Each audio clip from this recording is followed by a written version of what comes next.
నమస్తే, welcome to prime time debate. ప్రముఖ TV anchor స్వేచ్ఛ అనుమానాస్పదంగా మృతి చెందటం జర్నలిస్టులందరినీ కూడా కలిచివేస్తుంది. ఆవిడ కుటుంబానికి ప్రగాఢ సానుభూతి తెలియజేస్తూ ఈరోజు ప్రోగ్రామ్ని స్టార్ట్ చేద్దాం. ఇక జర్నలిస్టుని కలిచివేసే మరో అంశం ఏంటి అంటే తెలంగాణలో ఫోన్ ట్యాపింగ్ అంశం సంచలనం రేపిన విషయం అందరికీ తెలుసు. అయితే ఇదే విషయాన్ని మహాన్యూస్లో ప్రచారం చేశారు అన్న ఉద్దేశంతో బీఆర్ఎస్ కార్యకర్తలు మహాన్యూస్పై రాళ్ళు, కర్రలు, కత్తులతో దాడి చేశారు. మహాన్యూస్ వంశీపై కూడా హత్యాయత్నం జరగబోయింది అని చెప్పి వార్తలైతే వస్తూ ఉన్నాయి. ఇక మరి ఇదే అంశం ఆంధ్రప్రదేశ్లో కూడా ఏ విధంగా సంచలనం రేకెత్తించిందో మనం చూసాం. ముఖ్యంగా మొన్నటి వరకు ఫోన్ ట్యాపింగ్ అంశంలో ఆంధ్రప్రదేశ్లో 350 మంది దాకా అయ్యింది అనుకుంటే చెల్లెలు షర్మిల గురించి మనం విన్నాం. అయితే ఈరోజు విజయమ్మ ఫోన్ కూడా ట్యాప్ చేశారు అన్న విషయం బయటకు వచ్చింది.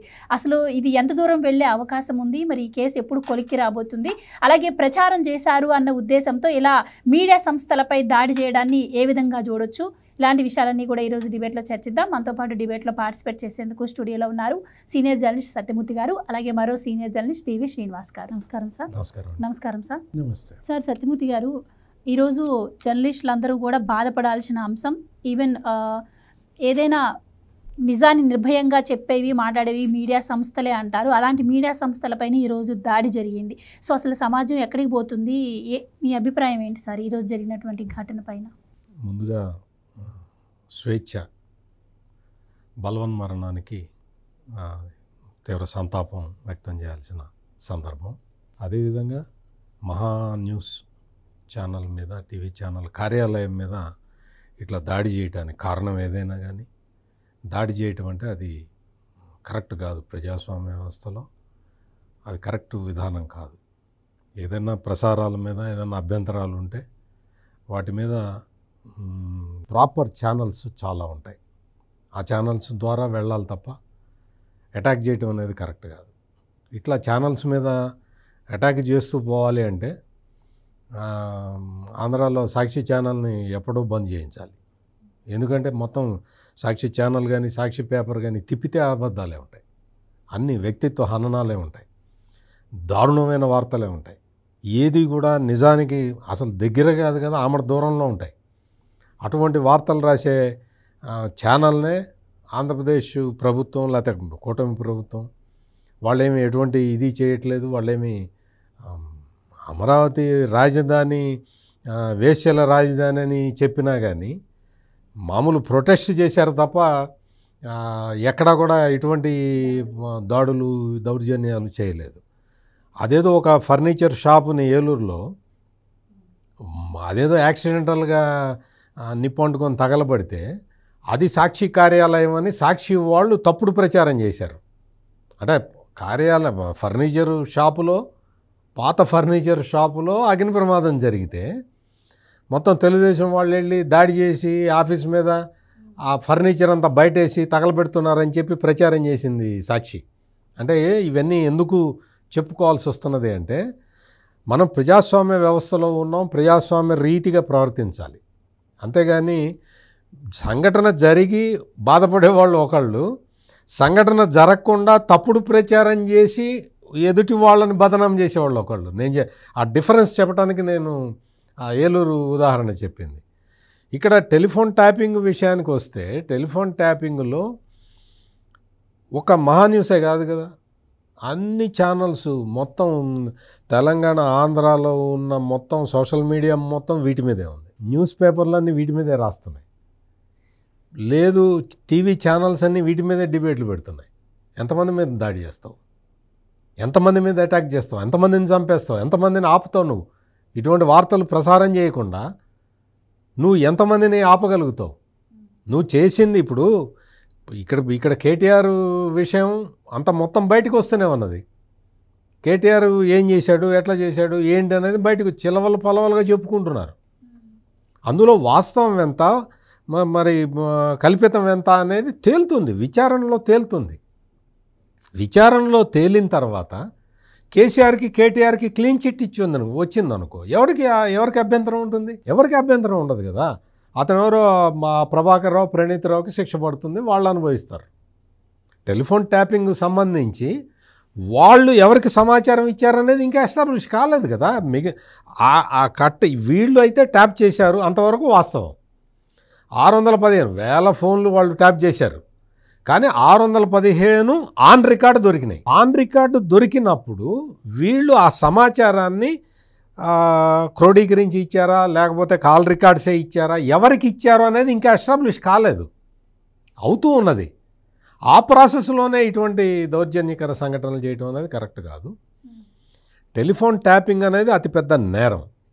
ఈ నేరంలో ఒక కేసీఆర్, కేటీఆర్, లేకపోతే కవిత, లేకపోతే సంతోషరావు వీళ్ళే కాదు కదా భాగస్వాములు. ఆంధ్రప్రదేశ్లో జగన్మోహన్ రెడ్డి కూడా ఉన్నాడు.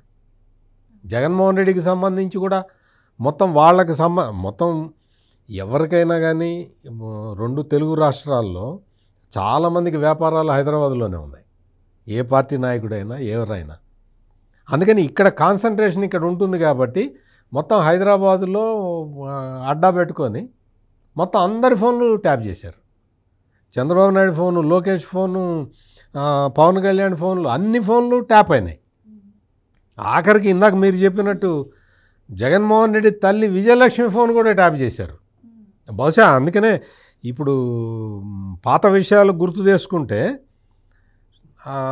ఈ టెలిఫోన్ ట్యాపింగు జగన్మోహన్ రెడ్డి చేయించాడనేది ఎస్టాబ్లిష్ అవుతూ ఉన్నది.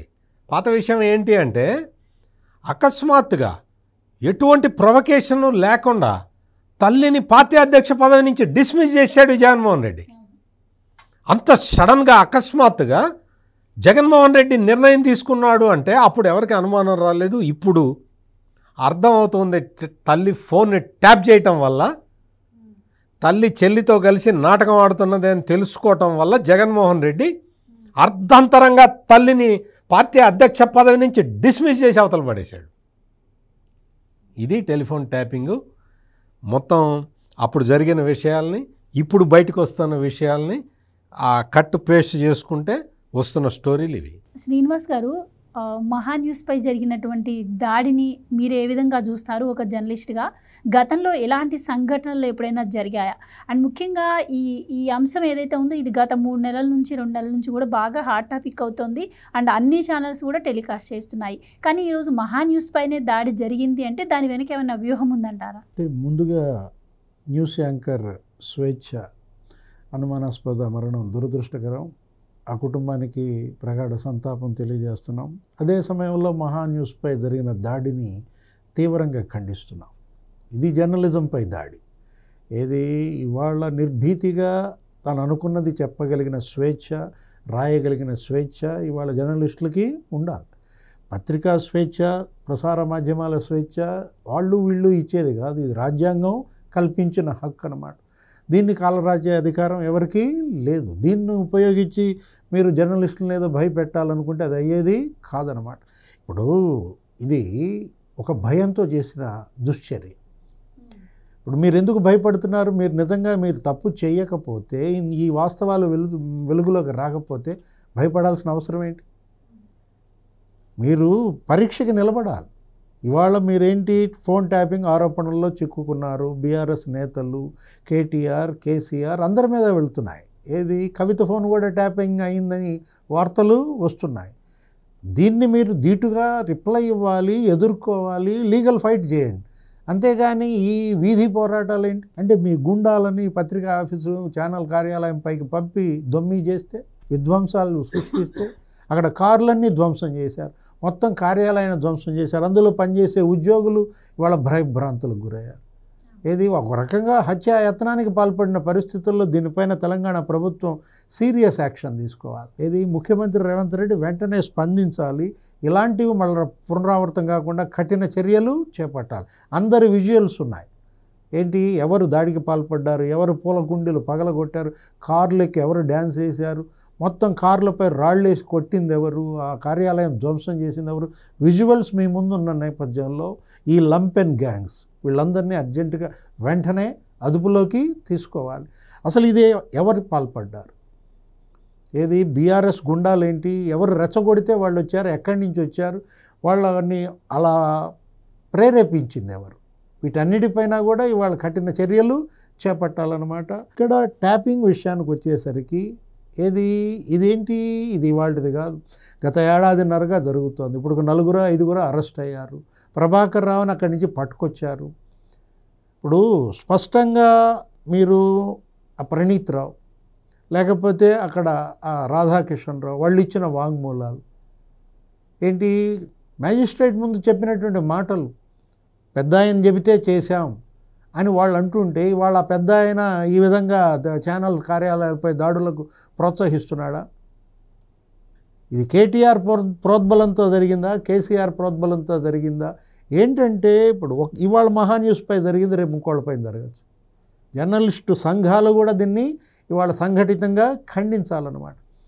మనం అనుకున్నాం ఇక్కడ ఫోన్ ట్యాపింగ్ ఇది రెండు రాష్ట్రాల్లో ఇవాళ లింక్స్ ఉన్నాయి.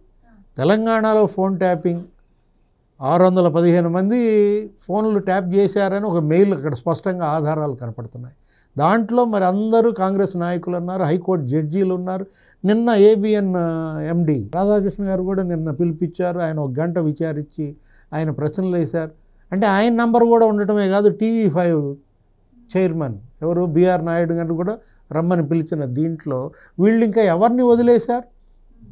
అటు పారిశ్రామికవేత్తలు కొండా విశ్వేశ్వరరెడ్డి, ఆయన ఎంపీ బీజేపీ, ఆయన ఏమని ప్రకటించాడు నిన్న వాంగ్మూలం ఇచ్చిన తర్వాత ప్రెస్ మీట్లో, తన భార్య సంగీత మేడం ఫోన్ కూడా ట్యాప్ అయిందన్నారు అపోలో. అంటే పారిశ్రామికవేత్తలు ఇవాళ బెంబేలు ఎత్తిపోతున్నారు తెలంగాణలో పెట్టుబడులు పెట్టాలంటే. ఫోన్ ట్యాపింగ్ అనేది ఇవాళ తెలంగాణ బ్రాండ్ ఇమేజ్నే ధ్వంసం చేసినటువంటి పరిస్థితి అన్నమాట. హైకోర్టు జడ్జిల ఫోన్లు ట్యాప్ చేస్తారా? అక్కడ ఆంధ్రప్రదేశ్లో 350 ఫోన్లు ట్యాపింగ్ అంటున్నారు.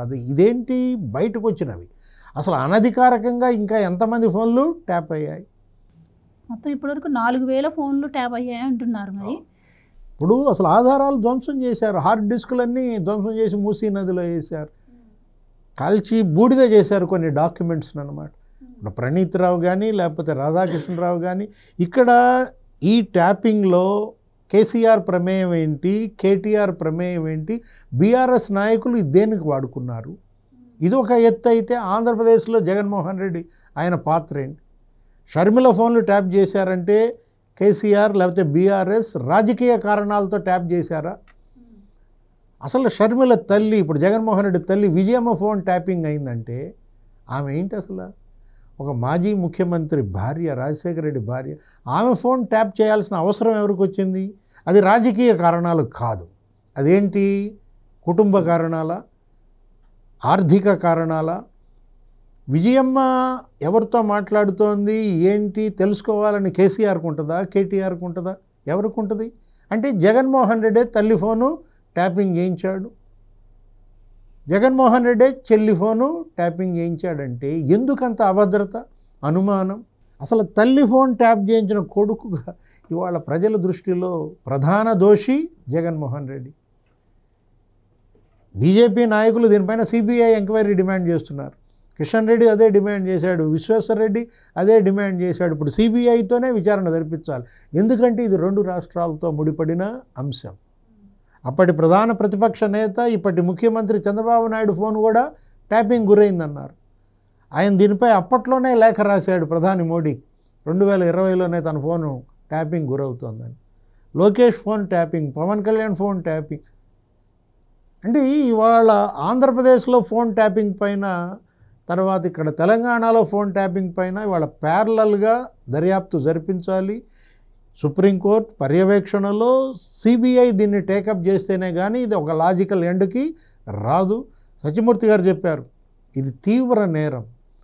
ఏది వ్యక్తిగత గోప్యత హరించే హక్కు ఎవరికి లేదన్నమాట. సార్, ఇప్పుడు తెలంగాణలో ఈ కేసులో మూమెంట్ ఉంది, చాలామందిని విచారిస్తున్నారు, నోటీసులు ఇస్తున్నారు, ఇదంతా జరుగుతుంది. కానీ ఆంధ్రప్రదేశ్లో కూడా మొన్న షర్మిల గారి ఫోన్ ట్యాప్ అయింది అని చెప్పినప్పుడు ఆవిడ బయటకు వచ్చి నేను అధికారులకు సహకరిస్తాను, ఎక్కడికి కావాలన్నా పిలవండి అని ఆవిడ చెప్పారు. కానీ ఆంధ్రాలో ఇంతవరకు ఎలాంటి రెస్పాన్స్ లేదు. ఎలా చూడొచ్చు అంటారు? అంటే ఆ సార్ చెప్పినట్టు సిబిఐ ఇన్వాల్వ్ అయితే 2 రాష్ట్రాల్లో కలిపి ఒకేసారి ఎంక్వైరీ చేసిందంటారా? మరి ఇంత జరుగుతున్నా కూడా మరి ఆంధ్ర నుంచి ఎటువంటి రెస్పాన్స్ రాకపోవడాన్ని ఏ విధంగా చూడొచ్చు అంటారు? ఇక్కడ నేరం జరిగింది తెలంగాణ భూభాగంలో, టెలిఫోన్ ట్యాపింగ్ జరిగింది అక్కడ. ఆంధ్ర నాయకులు కూడా అక్కడ ఉన్నారు. అంటే నేరం జరిగిన ప్రదేశం తెలంగాణ భూభాగం కాబట్టి తెలంగాణ ప్రభుత్వం దీని మీద ఎంక్వైరీ మొదలుపెట్టింది, చేసిన తర్వాత ఒక్కొక్క విషయాలు బయటకు వస్తూ ఉన్నాయి. తెలంగాణలో దర్యాప్తు ఒక కొలిక్కి వచ్చిన తర్వాత, అంటే వాళ్ళు పోలీసులందరూ కూడా ఒక నిర్ణయానికి వచ్చిన తర్వాత ఏం చేశారు, ఎస్ఐబి ఏం చేసింది, ఎస్ఐబి అని అంటే ఒకే కులం వాళ్ళని వేసుకొని కేసీఆర్ ఏం చేశాడు అనేది ముందర ఎస్టాబ్లిష్ చేయాలి. దానికోసం ఈ ప్రాసెస్ అంతా జరుగుతూ ఉన్నది. ఈ ప్రాసెస్ అంతా అయిపోయిన తర్వాత ఇప్పుడు ఏవిఎన్ ఆంధ్రజ్యోతి రాధాకృష్ణ ఆయన ఎండీని పిలిచారు నిన్న. పోలీసులకి అంటే పోలీసులు క్వశ్చన్లు అడగకర్లా, నాకు తెలిసి రాధాకృష్ణ పోలీసులకి చెప్పి ఉంటాడు. ఎందుకంటే ఫోన్ ఎట్లా ట్యాప్ జరిగిందనేది వీళ్ళందరికీ కూడా తెలుసు. మొత్తం ఎవరైతే టెలిఫోన్ ట్యాపింగ్కి గురైందో వాళ్ళందరికీ తెలుసు, మా ఫోన్లు ట్యాప్ చేస్తున్నారు బాధితులు. అంటే వీళ్ళు టెలిఫోన్ బాధితులు అనమాట. ఈ బాధితులు ఏం చెప్తారు, ఎట్లా ట్యాప్ చేశారు, ఎవరు ట్యాప్ చేశారు, ఎక్కడ లీక్ అయింది, మేము తీసుకున్న నిర్ణయాలు ముందర బయటికి ఎట్లా తెలిసినాయి, దానికి కౌంటర్ ఎట్లా వేశారు అనేది ఖచ్చితంగా చెప్పేస్తారు. మరి అది చెప్పినప్పుడు నెక్స్ట్ స్టెప్ ఏముంటుంది, legal course of action start అవుతుంది. Legal course of action start అయ్యే వరకు కూడా ఇప్పుడు మీరు అడిగిన ప్రశ్న ఆ సస్పెన్స్ కంటిన్యూ అవుతూనే ఉంటుంది. ఒక్కసారి ఆ ప్రాసెస్లోకి వచ్చిన తర్వాత, ఇదంతా మొత్తం ఒక కంక్లూజన్కి వచ్చిన తర్వాత, ఇప్పటివరకు ఏంటి హార్డ్ డిస్క్ మొత్తం అంతా కూడా పీసెస్ చేసి దాన్ని కట్టర్తోటి కట్ చేశారట. మరి అదేదో ఢిల్లీలో ఒక అమ్మాయిని చంపి వాడు ముక్కలు చేసి ఫ్రిడ్జ్లో పెట్టి రోజుకు ఒక తీసుకెళ్ళి ఒక ముక్క తీసుకెళ్ళి ఆ పక్కన పడేస్తూ ఉండేవాడని అట్లా చేశారు. అంత దారుణంగా చేశారు, ఒక మర్డర్ చేసినట్టు చేశారు. హార్డ్ డిస్కులన్నీ ముక్కలు కట్ చేసి మూసీలో ఒక్కొక్క చోట పడేశారట. అంటే అంత దారుణంగా అంత ప్లాన్ ప్రకారం పోలీసులే దొంగల్లాగా మనం చూసాం. జగన్మోహన్ రెడ్డి టైంలో పోలీసులే హైరెడ్ గూండాల్లాగా ప్రవర్తించింది చూసాం మనం. పోలీసులే ఈ గ్యాంగ్ కిడ్నాపర్స్గా పనిచేసింది చూసాం మనం. జగన్మోహన్ రెడ్డి టైంలో జరిగిందంతా అదే, తెలంగాణలో జరిగింది కూడా అదే. కేసీఆర్ టైంలో పోలీసులందరూ ఒకే కులానికి చెందిన పోలీసులందరినీ పెట్టుకొని లిస్టు పెట్టుకొని ఆ ఎస్ఐబి అని ఒకటి పెట్టి అందులోకి వీళ్ళందరినీ వేశారు. వాళ్ళందరూ కూర్చొని సరదాగా ఫోన్లు ట్యాప్ చేయటం, వాళ్ళకి కావాల్సిన వాళ్ళు చేయటం, బిజినెస్ మ్యాన్లని బ్లాక్మెయిల్ చేయటం, ఇంకా అన్నీ తెలిసినవే కదా, హీరోలు హీరోయిన్లు అందరూ ఆ కథలన్నీ బయటకు వస్తూనే ఉన్నాయి. ఇదొకటైతే సార్ అవి రాసినందుకేమో ఆ ఛానల్ కార్యాలయాన్ని ధ్వంసం చేస్తారు. 2022లో ఎమ్మెల్యేల కొనుగోలు అంశం కూడా తెలంగాణ వ్యాప్తంగా సంచలనం రేకెత్తించింది అప్పుడు. సో అప్పుడు కేసీఆర్ గారు కొన్ని వీడియోలను రిలీజ్ చేశారు. సో ఆ వీడియోస్ కూడా ఎలా వచ్చినాయి, దీనిలో భాగంగానే వచ్చాయని చెప్పి సిట్ అధికారులు దానిపైన కూడా ఫోకస్ చేశారంటున్నారు. సో అయి ఉండొచ్చు. ఇప్పుడు మొత్తం టెలిఫోన్ ట్యాపింగ్ అంటే బీజేపీ బాధిత పార్టీ, అక్కడ బీజేపీ బాధిత పార్టీ, మొత్తం కేసీఆర్ అక్కడ జగన్మోహన్ రెడ్డి వీళ్ళిద్దరూ కలిసి వాళ్ళ ప్రత్యర్థులందరినీ వేటాడారు. అది ఒక సింపుల్గా ఒక సెంటెన్స్లో చెప్పాలంటే వేటాడటం కాదు, ట్యాప్ ఆడారు. అది ట్యాప్ ఆడారు. ఈ కేసీఆర్ జగన్మోహన్ రెడ్డి అంటే వీళ్ళిద్దరే ఉండాలి భూప్రపంచంలో, మిగిలిన వాళ్ళందరూ సర్వనాశనం అయిపోవాలి. అందుకనే ప్రజలు వీళ్ళిద్దరికీ ఏం చేయాలో అది చేసి పెట్టారు. ఇప్పుడు షేర్ చేసుకోవడం, ఇన్ఫర్మేషన్ షేర్ ఏం చేసుకుంటారంటే ఎన్ఐఏ అని ఒకటి ఉంటుంది. వాళ్ళు ఏం చేస్తారంటే ఉగ్రవాదులు తీవ్రవాదులు ఎక్కడన్నా తిరుగుతూ ఉంటే కాశ్మీర్ నుంచి వచ్చారు, మహారాష్ట్రలోకి వచ్చారు అని తెలంగాణ మహారాష్ట్ర పోలీసుల్ని అలర్ట్ చేస్తారు. పలానా చోట ఉన్నారు, మీరు అక్కడ ఒకసారి చూడండి అని చెప్తారు. లేదు తెలంగాణకు వచ్చారు, తెలంగాణలో చూసుకోండి, ఓల్డ్ సిటీలో ఉన్నారు అని చెప్తారు. అట్లా తీవ్రవాదులవి, ఉగ్రవాదులవి, లేకపోతే మావోయిస్టులవి, సంఘ విద్రోహ శక్తులు ఎవరన్నా స్మగ్లర్లు, ఇంటర్నేషనల్ స్మగ్లర్లు వాళ్ళు వస్తూ ఉంటే అలర్ట్ చేసే యంత్రాంగం ఉంది. కానీ ఇక్కడ కేసీఆర్ జగన్మోహన్ రెడ్డి చూడు ఇగో మీ అమ్మ ఇట్లా మాట్లాడుతున్నది మీ చెల్లితో, తీసేసేయి, ఆమె అధ్యక్ష పదవి నుంచి తీసేసేయి అని ఒక ఆయన చెప్పటం, ఇంకో ఆయన వినటం, ఆయన పాటించటం, ఇక్కడ రాజకీయ ప్రత్యర్థుల్ని టార్గెట్ చేయటం, భారతీయ జనతా పార్టీ వాళ్ళు ఏం చేస్తున్నారో రా అని పిలవటం, వాళ్ళ గేలం వేయటం, వాళ్ళ మొత్తం టెలిఫోన్లు ట్యాప్ చేయటం, బిఎల్ సంతోష్ ఈయన్ని డిస్మిస్ చేయాలని బీజేపీ వాళ్ళకి డిమాండ్ పెట్టడం, మొత్తం వీళ్ళు చేసిన పని, కేసీఆర్ చేసిన పని ఏదో పెద్ద మంచి పని అయినట్టు భారతదేశంలో ఉన్న న్యాయమూర్తులందరికీ, అన్ని సుప్రీంకోర్టు దగ్గర నుంచి అన్ని రాష్ట్రాల హైకోర్టుల్లో ఉన్న న్యాయమూర్తులకి ఇగో చూడు బీజేపీ వాళ్ళు మా ఎమ్మెల్యేలు కొంటున్నారు అని ఆ రికార్డెడ్ ఎవిడెన్స్ పంపించాడు. ఇవి కూడా పంపిస్తే పోయేది, జడ్జీల ఫోన్లు ట్యాప్ చేసింది అది కూడా, ఇగో కాల్ డేటా మీ జడ్జీలు కూడా చేశాను అని పంపిస్తే బాగుండేది. అంటే ఎందుకు చెబుతున్నానంటే వాళ్ళే అధికారంలో ఉన్నప్పుడు ఇక్కడ కేసీఆర్, జగన్మోహన్ రెడ్డి వీళ్ళే పెద్ద తెలియగలలాగా కనిపించారు. వీళ్ళు చేసినవన్నీ తప్పులు. వీళ్ళు చేసింది పరిపాలన కాదు, వీళ్ళు చేసింది బ్లాక్మెయిల్ రాజకీయాలు. అందుకనే ఇక్కడ ఈ టెలిఫోన్ ట్యాపింగ్ వచ్చిన తర్వాత ఇంతమంది ప్రముఖులు బయటకు వస్తున్నారు. అంటే బ్లాక్మెయిలింగ్ కోసమే ట్యాపింగ్, బ్లాక్మెయిల్ కోసం ట్యాపింగ్ చేసిన దాంట్లో విన్నవి ఉపయోగించి బ్లాక్మెయిల్ చేయటం. ఆ తర్వాత మామూలు ఫ్రెండ్షిప్ అంటే ఏదన్నా ఇచ్చిపుచ్చుకోవడం ఉంటుంది కదా. కేసీఆర్కి జగన్కి మధ్య ఈ సమాచారం exchange, quid pro quo, match fixing.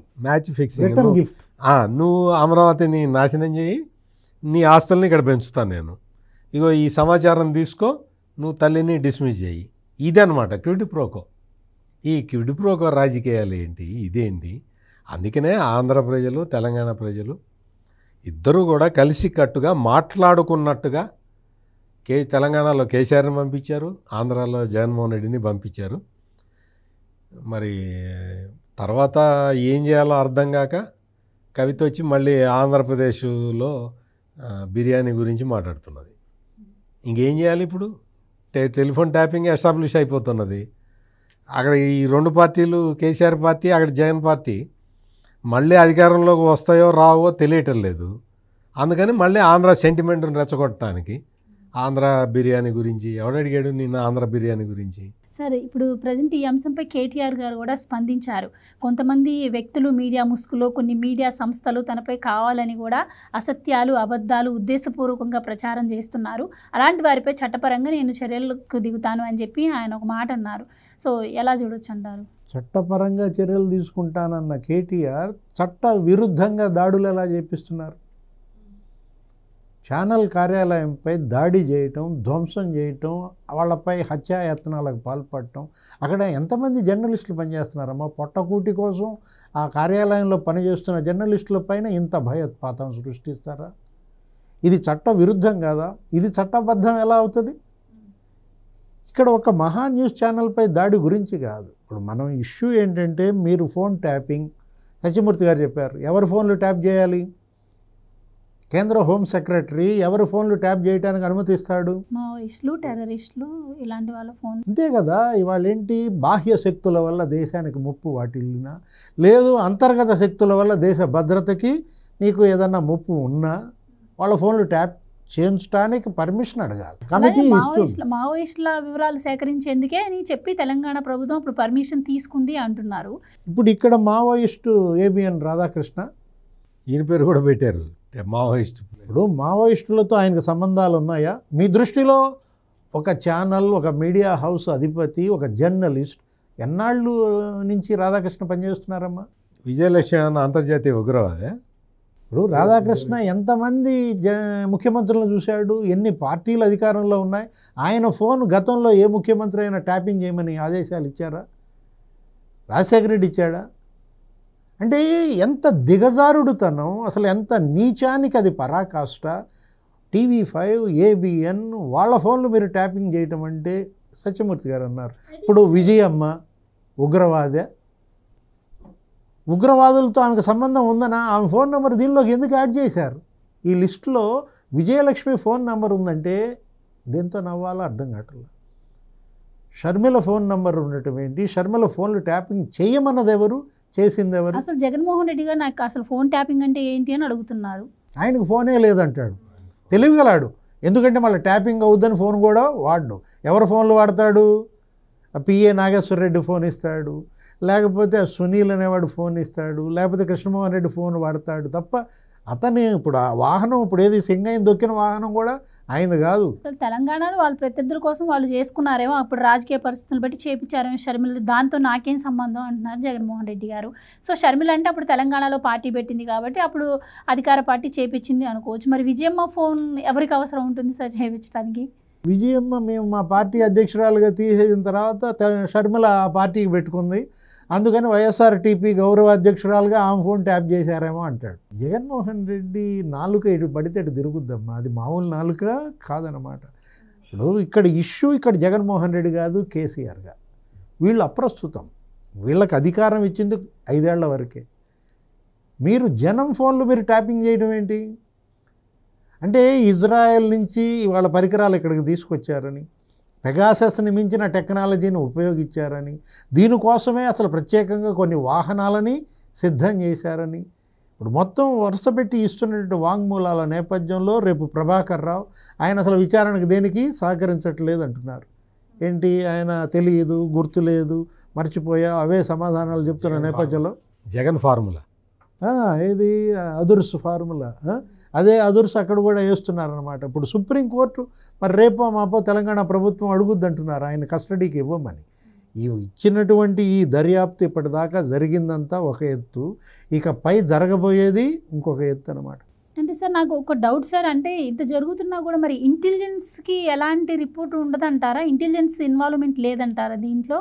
అట్లా కాదమ్మా, ఇక్కడ అర్థం చేసుకోవాల్సిన విషయం ఏంటంటే ఒక స్పెషల్గా ఎస్ఐబి అని పెట్టారు. ఆ ఎస్ఐబి పని ఇది చేస్తూ ఉంటుంది. వీళ్ళు అదే చేస్తున్నారు. ఇప్పుడు ఇంటెలిజెన్స్ వాళ్ళు ఇచ్చే రిపోర్ట్లు అదంతా అఫీషియల్ ఆర్గాన్ కదా. ఇంటెలిజెన్స్ డిపార్ట్మెంటు, స్పెషల్ బ్రాంచ్ అనేవి పోలీసు డిపార్ట్మెంట్లో ఒక పార్టు. వాళ్ళు చేయాల్సిన పని వాళ్ళు చేస్తూ ఉంటారు. వాళ్ళు చేయాల్సిన పని వాళ్ళు చేస్తూ ఉంటే వాళ్ళ మీద, ఇంటెలిజెన్స్ మీద, స్పెషల్ బ్రాంచ్ పోలీసుల మీద నమ్మకం లేక కేసీఆర్ ఏం చేశాడంటే తన కులానికి సంబంధించిన వాళ్ళందరినీ ఒక చోట పెట్టుకొని ఎస్ఐబి అని పెట్టాడు. ఆ ఎస్ఐబి చేసిన పని ఇది. బయటికి ఎట్లా తెలుస్తుంది? బయటికి తెలీదు. బయటికి తెలియట ఇంటెలిజెన్స్ వాళ్ళను లేకపోతే స్పెషల్ బ్రాంచ్ వాళ్ళు ఎందుకు పట్టించుకుంటారు? వాళ్ళ పని వాళ్ళు చేసుకుంటారు. అవి official wings, police official wings. ఇది ప్రైవేట్ ఆర్మీ లాంటిది. Unethical, unconstitutional. అంటే సిట్ అధికారులు దీంట్లో ఆధారాలు వీక్గా ఉండడం వల్లే ఇలా వరుసపెట్టి పిలుస్తూ ఉన్నారు ఎంక్వైరీకి అందరిని, బాధితుల్ని కూడా, నిందితుల్ని కూడా. కానీ ఇదంతా కూడా ఆధారాలు బలంగా లేవు. హార్డ్ డిస్క్లు అవి కూడా కట్ చేసి మూసీ నదిలో పడేశారు కదా, ఒకవేళ వాటిని తెచ్చినా కూడా అది రికవరీ అవుతుందా అన్న డౌట్ కూడా ఉంది అని అంటున్నారు. అలా ఉండే ఛాన్స్ ఉంటుందంటారా? దీన్ని మొత్తాన్ని ఒక మెయిల్ పట్టించింది. అదే నేను అది చెప్పబోతున్నా. ఇప్పుడు మామూలుగా హార్డ్ డిస్క్ తీసేస్తే దాన్ని మూసీ నదిలో కలిపేస్తే ఆధారాలన్నీ పోతాయి అని చెప్పి వీళ్ళు ఆ ఎస్ఐబి వాళ్ళు ఆలోచించి వాళ్ళు ఒక కంక్లూజన్కి వచ్చారు. పోలీసు బుర్రతోటి ఆలోచించి, అక్కడ ఆంధ్రాలో కూడా అంతే కదా, మర్డర్ చేసిన తర్వాత రక్తం కడిగేసి సెంటు కొడితే అది పోతుంది, గుండెపోటు కింద అయిపోతుందో అనుకున్నారు. అట్లాగే టెలిఫోన్లన్నీ ట్యాప్ చేసేసి ఆ మొత్తం హార్డ్ డిస్క్లన్నీ మాయం చేస్తే సరిపోతుంది అనుకున్నారు. కానీ వీళ్ళు సర్వీస్ ప్రొవైడర్కి ఒక మెయిల్ పంపించారని, ఆ మెయిల్ దగ్గర నుంచి వచ్చిందని, అందులో 615 ఫోన్ల లిస్టు మీరు ట్యాప్ చేయమని చెప్పారు, ఇదిగో ఈ నెంబర్లు మేము ఇది ట్యాప్ చేసాము, మీరు మళ్ళీ ఒకసారి కన్ఫర్మ్ చేయండి అని వాళ్ళు మెయిల్ పంపించారని, ఆ మెయిల్ని వీళ్ళు గమనించాల. అది ఇప్పుడు దొంగల్ని పట్టించింది. ఇప్పుడు ఏంటి అంటే నెక్స్ట్ ఏంటి అంటే ఆధారాలు లేక కాదు వీళ్ళందరినీ పిలిచేది. ఇది ఒక కాంక్రీట్ ఎవిడెన్స్ని తీసుకొని ఒక మొత్తం 4,000 ఎఫిడవిట్లు తీసుకున్నారనుకోండి. 4,000 మంది ఇస్తారు.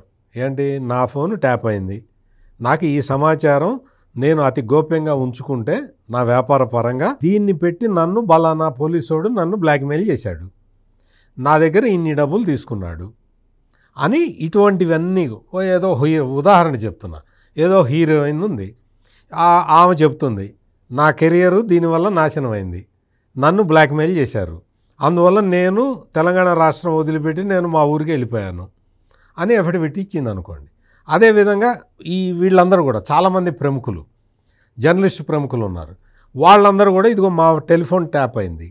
ఈ ట్యాప్ కావటం వల్ల మేము వేద్దాం అనుకున్న స్పెషల్ స్టోరీ ముందరగానే పోలీసులకి తెలిసింది. వాళ్ళు ముందరే మమ్మల్ని మీరు ఆ స్టోరీ వేయటానికి వీల్లేదు అని అడిగారు, ఆర్డర్ ఇచ్చారు. ఎట్లా ఇచ్చారు అని అడిగితే మాకు అన్నీ తెలుస్తాయని అన్నారు. అంటే ఇటువంటివన్నీ కూడా సేకరించారు అనుకోండి. ఉదాహరణకి చెప్తాను, ఇవన్నీ చెప్తాను, నేను అదే చెప్తున్నాను, వాళ్ళందరితో రిటర్న్గా తీసుకుంటున్నారు. ఇటువంటి వాంగ్మూలాలన్నీ కూడా ఒక 4000 వాంగ్మూలాలు వచ్చినాయి అనుకోండి. ఆటోమేటిక్గా ఇప్పటి వరకు వచ్చిన ఫోరెన్సిక్ ఆధారాలతో పాటు ఈ ఆధారాలు కూడా జత చేస్తే నేరం ఇంకా పకడ్బందీగా రుజువైపోతుంది. ఇది స్ట్రాటజీ. ఈ స్ట్రాటజీ ప్రకారం అందరికీ నోటీసులు ఇస్తున్నారు. వాళ్ళు వచ్చి తమకు జరిగిన అనుభవాల్ని చెప్తూ ఉన్నారు. ఇవన్నీ పోలీసులు రికార్డు చేసి ఇంతలా కట్ట రికార్డు తయారు చేసి కోర్టులుగా అప్పగిస్తారు. అప్పుడు నెక్స్ట్ ఏం జరుగుతుంది అంటే ఎవడు ట్యాప్ చేశాడు, ఆ ఇన్ఫర్మేషన్ ఎవడికి వెళ్ళింది, ఎవడు బ్లాక్మెయిల్ చేశాడు, ఈ కథలన్నీ బయటకు వస్తాయి. ఇది ఒక పెద్ద నేరం, అతి పెద్ద దేశంలో జరిగే అన్ని నేరాల కన్నా అతి పెద్ద నేరం ఇది. అందుకని ఎవ్వరు ఈ నేరం నుంచి తప్పించుకోలేరు. మొత్తం షర్మిల వచ్చి నేను కావాలంటే చెప్తాను అంటాం కాదు, కావాలంటే చెప్పడం కాదు. తెలంగాణ పోలీసులు నోటీస్ ఇస్తే నువ్వు చచ్చినట్టు వచ్చి చెప్పాలి. వచ్చి చెప్పు, ఎందుకు చేశారో చెప్పు, నీ అన్న నీకు ఏమి ద్రోహం చేయడానికి నీ టెలిఫోన్ ట్యాప్ చేయించాడో చెప్పు. నీదే కాదు, నీ చెల్లెలు సునీత ఫోను ఎందుకు ట్యాప్ చేశారో చెప్పు, నీ తల్లి ఫోన్ ఎందుకు ట్యాప్ చేశారో చెప్పు. మొత్తం వచ్చి చెప్పాలి. వచ్చి నేను లేదు నాకు అప్పుడే తెలుసు, కానీ నేను ఎవరి మీద కంప్లైంట్ చేయదలుచుకోలేదు. పొద్దు మదర్ తెరీసా చెప్పినట్టు చెప్పింది, అందరిని క్షమించేసినట్టు. తప్పు షర్మిల. తెలంగాణ పోలీసులు అడిగితే ఖచ్చితంగా నువ్వు రావాలి, నీకు జరిగిన అనుభవాలన్నింటినీ చెప్పాలి. చెప్తుంది కూడా. అయితే సార్, దీంట్లో టాలీవుడ్ హీరోయిన్ల ఫోన్లు ట్యాప్ చేశారు అంటున్నారు, ఎక్కువగా కాంగ్రెస్ నేతల ఫోన్లను ట్యాప్ చేశారన్నారు. అలాగే బీజేపీ వాళ్ళు కూడా చేశారు. కానీ మరి మీరు ఇందాక ఒక మాట అన్నారు, బీజేపీ వాళ్ళు సిబిఐ ఎంక్వైరీ కోరుతున్నాయి. ఇది రాజకీయ పరంగా కూడా ప్రత్యర్థి పార్టీలకు ఫ్యూచర్లో కూడా చాలా డ్యామేజ్ అయ్యే అంశం కదా. మరి దీనిపై ఎందుకు ఇంకా కేంద్రం కానీ మరి ఎందుకు స్పందించట్లేదు, సిబిఐ ఎందుకు ఇన్వాల్వ్ అవ్వట్లేదంటారు? అధికారికంగా ట్యాప్ చేయమని కొంతమంది నంబర్లు ఇస్తే ఈ అధికారులు దాన్ని అడ్డం పెట్టుకుని కొన్ని వేల మంది ఫోన్లు ట్యాపింగ్ చేశారని పారిశ్రామికవేత్తలు, రియల్ ఎస్టేట్ వ్యాపారులు, లేకపోతే ఆ గోల్డ్ స్మిత్స్, బంగారు వ్యాపారులు, లేకపోతే మీరన్న ఆ సెలబ్రిటీస్ ఎవరు, హీరోయిన్స్, లేకపోతే టీవీ న్యూస్ యాంకర్సు, మొత్తం అందరి ఫోన్లు వీళ్ళు ట్యాపింగ్ చేసి ఎవరి స్థాయిలో వాళ్ళు దాన్ని దుర్వినియోగం చేశారు, వాడుకున్నారు, లేకపోతే వసూళ్ళకి పాల్పడ్డారు, బెదిరించారు, బ్లాక్మెయిల్ చేశారు. అంటే ఒక రకంగా భయోత్పాతంలో ముంచారు. 10 ఏళ్ళు కేసీఆర్ పాలన యొక్క వికృత రూపం ఈ టెలిఫోన్ ట్యాపింగ్. ఏది వాళ్ళ జగన్మోహన్ రెడ్డి 5 ఏళ్ల పరిపాలనలో మరి నిజస్వరూపం ఈ టెలిఫోన్ ట్యాపింగ్ అన్నమాట. ఇక్కడ 2 అంశాలు. ఏది, తెలంగాణ సహాయం జగన్మోహన్ రెడ్డి పొందాడా, అసలు జగన్మోహన్ రెడ్డి 5 ఏళ్లలో ఆంధ్రప్రదేశ్లో ట్యాపింగ్ మళ్ళీ ప్యారలల్గా జరిగిందా, ఆయన కూడా ఎక్విప్మెంట్ తెచ్చుకున్నాడా, ఏపీలో ఏం జరిగిందనేది కూడా ఇవాళ ప్రజలు అక్కడ ప్రశ్నిస్తున్న పరిస్థితి. అక్కడ కోటంరెడ్డి శ్రీధర్ రెడ్డి ఏంటి, అతను ఫోన్ ట్యాపింగ్ గురైంది, పిఎస్ఆర్ ఆంజనేయులే నా ఫోన్ ట్యాపింగ్ చేశాడని ఆయన ఒకసారి ప్రెస్ మీట్ పెట్టి కొన్ని వివరాలు తెలియజేశాడు. పిఎస్ఆర్ ఆంజనేయులు అక్కడ దోషిగా అక్కడ ఆ రోజు కోటంరెడ్డి శ్రీధర్ రెడ్డి చెప్పాడు. పురంధేశ్వరి అసలు పెద్ద లేఖ రాసింది కేంద్రానికి అప్పట్లో, కొల్లి రఘురామరెడ్డి ట్యాపింగ్ సూత్రధారి అని. అక్కడ ఎక్కడ, ఆంధ్రప్రదేశ్లో. లేకపోతే రిషాంత్ రెడ్డి ట్యాపింగ్లో ఉన్నాడు అన్నారు. అంటే ఆంధ్రప్రదేశ్ పోలీస్ అక్కడ జగన్మోహన్ రెడ్డి పాలనలో అక్కడ ట్యాపింగ్ మరొక ఎపిసోడా? లోకేష్ ఫోన్ ట్యాపింగ్ అన్నారు, చంద్రబాబు ఫోన్ ట్యాపింగ్ అన్నారు.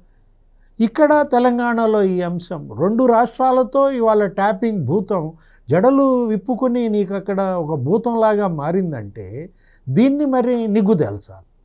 ప్యారలల్గా ఆంధ్రప్రదేశ్లో దర్యాప్తు జరపాలి, తెలంగాణలో దర్యాప్తు జరపాలి. సుప్రీంకోర్టు కూడా దీన్ని ఉదాసీనంగా తీసుకోకూడదు. వీలైతే అసలు దీనిపైన అసలు సుమోటాగా కూడా తీసుకుని దీనిపైన ఉన్నత స్థాయి విచారణ జరిపించాలి. రేవంత్ రెడ్డి ఆయన ప్రభుత్వం ఇప్పటిదాకా చేసిన దాన్ని అభినందించాలి, ఏది ఇంత దీనికి తీసుకొచ్చినందుకు. కానీ దీన్ని లాజికల్ ఎండ్కి తీసుకెళ్ళాలి. ఇదేదో బెదిరించడానికో భయపెట్టడానికో కాదు. ఇది రాజకీయ పార్టీలుగా ఇవి తగవు. ఇది గనక నిజమైతే దీనిలో బీఆర్ఎస్ పాత్ర, వైఎస్ఆర్ కాంగ్రెస్ పార్టీ పాత్ర అది నిజమని రుజువు అయితే వాళ్ళు అసలు ప్రజా జీవితానికే అన్ఫిట్.